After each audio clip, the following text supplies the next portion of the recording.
Hello everyone. Bihar special के next lecture में आपका स्वागत है। इस वीडियो के माध्यम से हम लोग बिहार की भौगोलिक संरचना के जो बचे हुए पार्ट हैं उसको हम लोग कंप्लीट करेंगे। तो चलिए डिस्कशन स्टार्ट करते हैं। देखिए, जैसे कि मैंने आप लोगों को बताया था, बिहार के भौगोलिक विभाजन जो हम लोगों ने किया था, क्लासिफिकेशन को देखा था पिछली वीडियो में। उससे मैंने आप लोगों को ये बताया था कि देखिए, बिहार का जो भौगोलिक विभाजन है उसे हम लोग मुख्यतः 3 भागों में बांटते हैं। सबसे पहला उत्तर का शिवालिक पर्वतीय क्षेत्र एवं तराई प्रदेश। दूसरा आपका आ जाता है गंगा का मैदान, ठीक है। और तीसरा आता है आपका कैमूर का, नॉट कैमूर का, यानी कि दक्षिण का संकीर्ण पठारी क्षेत्र, ठीक है। इसके बाद जो है पिछली वीडियो में हम लोगों ने उत्तर का शिवालिक पर्वतीय क्षेत्र तक जो है डिस्कशन कर लिया था। आज हम लोग डिस्कस करेंगे तराई प्रदेश। देखिए, जहाँ तक तराई प्रदेश की बात है तो तराई प्रदेश जो है ये एक शिवालिक श्रेणी के दक्षिण तथा गंगा के मैदानी भाग की उत्तरी सीमा पर स्थित है। यहाँ 150 से 200 सेंटीमीटर वर्षा होने के कारण घने एवं दलदली भूमि का विकास हुआ है। उत्तर पूर्वी तराई प्रदेश का विस्तार अररिया, किशनगंज, पूर्णिया तक इत्यादि देखने को मिलता है। राइट, ये तराई प्रदेश हो गया। अब हम बात करते हैं नेक्स्ट। मैंने बताया कि 3 डिवीजन करते हैं हम लोग। सबसे पहला है आपका पर्वतीय क्षेत्र, ठीक है, जो शिवालिक क्षेत्र वाला जो एरिया था, शिवालिक क्षेत्र वाला। दूसरा आपका है गंगा का जो मैदान वाला क्षेत्र है आपका, दूसरा गंगा का मैदान वाला है। और थर्ड है आपका पठारी क्षेत्र, ठीक है। तो हम लोगों ने पर्वतीय क्षेत्र डिस्कशन कर लिया है। अब हम लोग स्टार्ट करते हैं गंगा वाला क्षेत्र, ठीक है। तो गंगा वाले क्षेत्र की अगर बात की जाए तो गंगा का मैदान बिहार के कुल भौगोलिक क्षेत्रफल का 96.27% है। ये उत्तर में शिवालिक श्रेणी से लेकर दक्षिण में छोटा नागपुर के पठार तक फैला हुआ है, ठीक है। गंगा नदी बिहार के भूभागों को लगभग 2 भागों में विभाजित करती है। कैसे, आप यहाँ मैप की सहायता से समझिए। देखिए, जैसे कि ये आपका मैं एक रफ मैप की सहायता से, मानचित्र की सहायता से मैं आपको बताता हूँ। ये बिहार का मैप है। तो ये बीचों बीच जो है ना, बिहार को जो है ये बीचों बीच कवर करता है। कैसे, तो यहाँ से लाइन गुजरती है, ठीक है। ये हो गया आपका लाइन, इस जगह से जाता है। ये गंगा रिवर हो गया, ये एक पार्ट हो गया, ये एक पार्ट हो गया। तो जो गंगा नदी है ना, वो बिहार के मैदान को लगभग 2 भागों में बांटती है। हालांकि जो उत्तर वाला एरिया होता है वो ज़्यादा होता है एज कम्पेयर टू दक्षिण वाले एरिया की तुलना में। नेक्स्ट हम बात करते हैं, जैसे कि मैंने आपको बताया कि जो गंगा नदी है वो बिहार के जो मैदानी क्षेत्र है उसे, जिसे हम लोग गंगा के मैदानी क्षेत्र भी बोलते हैं, उसे 2 भागों में बांटती है, उत्तर गंगा का मैदान और दक्षिणी गंगा का मैदान, ठीक है।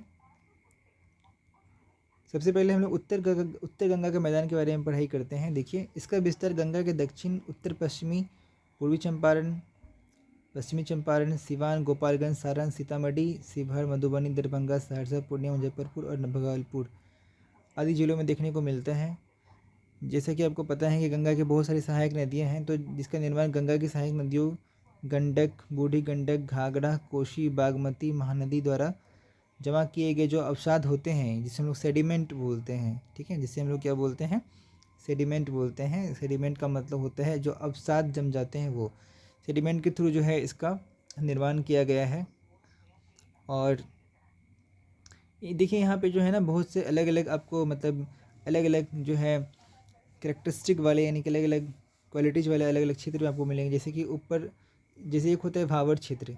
भावर क्षेत्र की विशेषता क्या होती है, इसमें कंकड़ बालू का निक्षेपण पाया जाता है। कई बार एग्जाम में पूछा जाता है कि भावर क्षेत्र क्या है और इसका जो हम लोग को विस्तार है वो हम लोग को कहाँ से कहाँ तक देखने को मिलता है। तो ये दक्षिण भाग में पश्चिम से पूर्व की ओर संकीर्ण पट्टी के रूप में लगभग 10 किलोमीटर तक फैला हुआ है, ठीक है, भावर क्षेत्र, जो कि वेस्ट चंपारण में देखने को मिलते हैं। इसके बाद आता है आपका बांगर क्षेत्र। देखिए, 2 है, एक है बांगर क्षेत्र है और दूसरा है आपका भाबर, ठीक है। तो दोनों में अंतर है। मैंने आपको पहले जो बताया वो था भाबर, अब ये वाला है, ये है आपका बांगर क्षेत्र, ठीक है। यहाँ पे तो जो बांगर क्षेत्र है ये पुराने जलोढ़ निक्षेपण का क्षेत्र है, जहाँ बाढ़ का पानी प्रतिवर्ष नहीं पहुँच पाता। आप यहाँ से देखिए, अच्छे से देखिए, जहाँ पे बाढ़ का पानी जो है ना प्रतिवर्ष नहीं पहुँच पाता है, इस क्षेत्र को हम लोग बोलते हैं बांगर क्षेत्र। और खादर क्षेत्र का मतलब क्या होता है कि ये नवीन जलोढ़ मृदा होती है, ठीक है। जैसे कि जो जलोढ़ मृदा होता है ना, वो एक सेकेंड।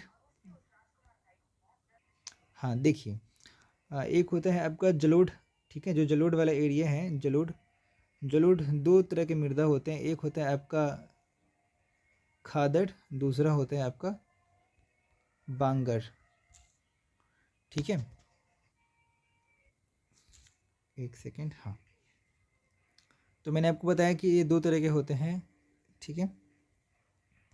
तो जो खादर वाला क्षेत्र होता है ना, ये जो नदियाँ के नीचे किनारे अथवा बाढ़ग्रस्त क्षेत्र में पाया जाता है, कोसी और गंडक नदियों में इसका विस्तार अत्यधिक देखने को मिलता है, ठीक है। और इस जगह पे इसके कारण क्या होता है, नदी के विसर्पण, यानी कि नदी का जो जैसे कि नदी मान लीजिए इस तरह से जा रही है, ठीक है, ये नदी का है, लेकिन बट यहाँ पे मान लीजिए कि पानी की मात्रा बहुत ज़्यादा हो गई, तो कई बार क्या होती है, ये ऐसे चले जाती है, राइट, इस जगह पे। तो इस जगह पे क्या होता है, इस जगह पे ये वाला जो एरिया है, ठीक है, ये वाला एरिया, ठीक है, ये वाला जो एरिया है आपका, ये, ठीक है, इसमें क्या होता है ना, इस जगह पे गोखुर झील, यानी कि जिसे हम लोग बोलते हैं ऑक्सबो लेक, ऑक्सबो लेक बन जाता है, राइट।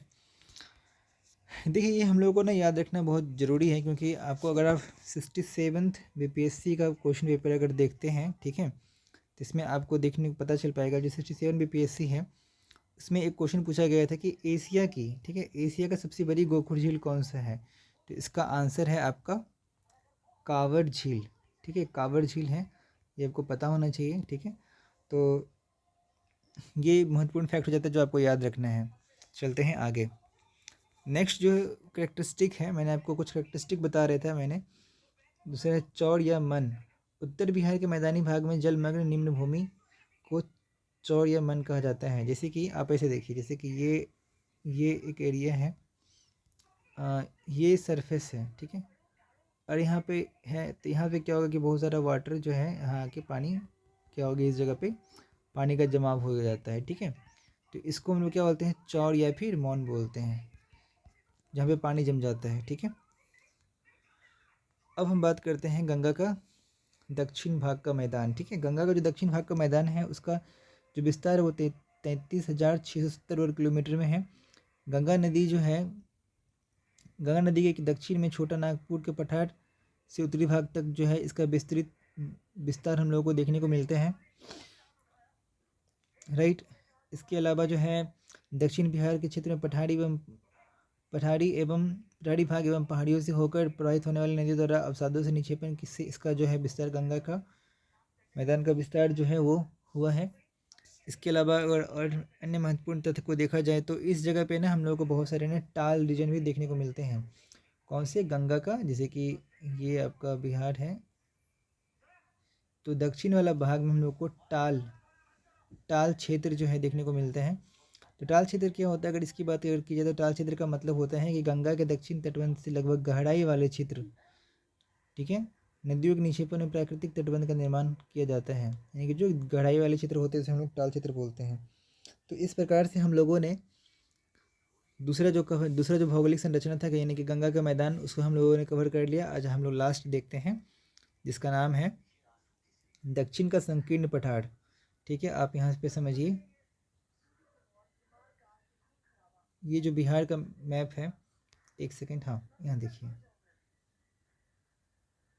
ये तो एक तो आपका ये वाला शिवालिक क्षेत्र हो गया, जिसको तराई क्षेत्र बोलते हैं, ये वाला एरिया पूरा, ठीक है। उसके बाद आपका ये हो गया कि नॉर्थ गंगा प्लेन, ये हो गया आपका साउथ गंगा प्लेन। लेकिन एक एरिया यहाँ पे आता है, ये वाला, ठीक है, ये वाला एरिया में क्या होता है, देखिए ये आपका ना पहाड़ी क्षेत्र है, कैमूर की पहाड़ी, खड़गपुर की पहाड़ी, ये वाला एरिया। तो इस एरिया का हम लोग देखते हैं, ठीक है। तो दक्षिण का जो संकीर्ण पठारी क्षेत्र है ना, वो इसका विस्तार पश्चिम में कैमूर जिला से लेकर पूर्व में मुंगेर के बांका जिला तक देखने को मिलता है। ये बिहार का सबसे प्राचीन भूखंड, सबसे पुराना भूखंड है। यदि एग्जाम में क्वेश्चन आता है कि बिहार का सबसे प्राचीन भूखंड कौन सा है, तो क्या हो जाएगा इसका आंसर, दक्षिण का संकीर्ण पठारी क्षेत्र, राइट। विभाजन का अगर इसका देखा जाए तो हम लोग इसके जो पठारी क्षेत्र हैं, इसको हम लोग मुख्यतः रूप से दो भाग में बांटते हैं। एक होता है आपका कैमूर की पहाड़ी, दूसरी होती है खड़गपुर की पहाड़ी, ठीक है। और आप यहाँ पे देखिए ऊपर, हाँ, जो कैमूर की पठारी है ना, वो बिहार के दक्षिण पश्चिमी में स्थित है, और ये जो है विंध्या पर्वत का पार्ट है। जबलपुर मध्य प्रदेश से रोहतास बिहार तक इसका विस्तार देखने को मिलता है। और अपर्दन के कारण क्या हुआ है ना, अपर्दन का मतलब होता है इरोजन, यानी कि जो जैसे मान लीजिए ये एक पत्थर है, अब यहाँ से विंड एक्शन आया तो ये यहाँ का पार्ट को क्या हो गया, ये मान लीजिए कि ये डिस्ट्रॉय हो गया, ये अपर्दन ये टूट गया तो यहाँ गिर जाएगा, कुछ पार्ट यहाँ गिर जाएगा तो यहाँ पे मिट्टी जो क्या हो जाएगा, जमा हो जाएगा। ठीक है, तो अपर्दन के कारण क्या होगा, कहीं पे यहाँ पे हो गया अपर्दन, यहाँ हो गया अपर्दन। मान लीजिए अगर ये बहुत सा पहाड़ी है तो बहुत ज़्यादा आपको उबड़ खाबड़ देखने को मिलेगा। ठीक है,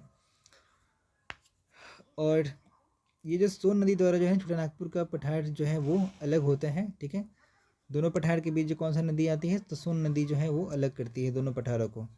इसके अलावा लास्ट टॉपिक हमारा है आज का खड़गपुर की पहाड़ी। कोडरमा पठार के उत्तर पूर्व में ये स्थित है। पूर्व में ये बांका जिला एवं दक्षिण में जमुई तक जिला तक इसका विस्तार देखने को मिलता है। और जैसे कि मैंने आपको बताया कि ये जो कैमूर की पठारी थी ना वो विंध्या पर्वत की पार्ट थी, बट जो खड़गपुर की पहाड़ी है ना वो धारवाड़ क्रम की चट्टाने की पार्ट है। भूतात्विक दृष्टि से ये अत्यंत ही प्राचीन है पहाड़ी है। ठीक है, तो इस प्रकार से हम लोगों ने यहाँ पे आपका बिहार का जो भौगोलिक संरचना वाला जो चैप्टर है वो कंप्लीट होता है। देखिए इस तरीके से जो है ना हम लोगों ने ये चैप्टर को कंप्लीट कर लिया। देखिए इस प्रकार से हम लोगों ने बिहार का जो भौगोलिक संरचना था ना ये वाले चैप्टर को कंप्लीट कर लिया। अब हम नेक्स्ट चैप्टर में हम जो है भारत का जो अफवाह क्षेत्र है, अफवाह तंत्र जो है हम लोग उसको डिस्कस करेंगे। ठीक है, अफवाह तंत्र का मतलब होता है ड्रेनेज सिस्टम। ठीक है, ड्रेनेज सिस्टम यानी कि ड्रेनेज सिस्टम कहने का मतलब है कि जो बिहार में जो नदी है ना, बिहार की जो नदियाँ हैं इसके बारे में हम लोग पढ़ेंगे। किस तरह के झील है, झील पाई जाती है, किस तरह के जलप्रपात पाए जाते हैं, इस पर बहुत सारा क्वेश्चन वगैरह जो है एग्जाम में आता है। इस बार भी एक क्वेश्चन था। ठीक है, कि तेलहर कुंड जो है वो तेलहर कुंड जो वाटरफॉल वो कहाँ पाया जाता है, जलप्रपात कहाँ पाया जाता है। तो इस तरह के बहुत सारे क्वेश्चन जो है लगातार आते रहते हैं। आप लोगों से एक अनुरोध है कि आप लोग जो है वीडियो को देखिए, और मतलब मैं यूँ नहीं बोल रहा हूँ कि आप बिल्कुल मेरे ही वीडियो को देखिए, लेकिन देखिए। और आपको ये मैं देखने के लिए इसलिए बोल रहा हूँ ताकि आप मुझे ये बता पाएँ कि आपको ये वीडियो किस तरह से लग रहे हैं, क्या आपके लिए इन्फॉर्मेटिव है या फिर नहीं है। ठीक है, तो आप ज़रूर कमेंट कीजिए इसमें कि किस तरह से आपको इन्फॉर्मेशन लगा। और बिल्कुल आप बने रहिए हमारे साथ और अच्छी तैयारी कीजिए। 60th एग्जामिनेशन जो है वो आपको पता है उसका फॉर्म कल से यानी कि 25 नवंबर से भरना स्टार्ट हो जाएगा और 12 फरवरी को इसका एग्जामिनेशन होने वाला है। तो यदि आप मन से पढ़ाई करेंगे, लगे रहेंगे तो कहीं ना कहीं कुछ अच्छा हो सकता है। और अभी बहुत सारे एग्जामिनेशन भी हैं। हालांकि मार्केट में आपको बहुत सारे नेगेटिविटी न्यूज़ मिलेंगे, बट आपको उससे दूर रहना है और आपको मन से लग के पढ़ाई करना है। ठीक है, तो इस डिस्कशन में फ़िलहाल इतना ही है। तब तक के लिए thank you very much for discussion.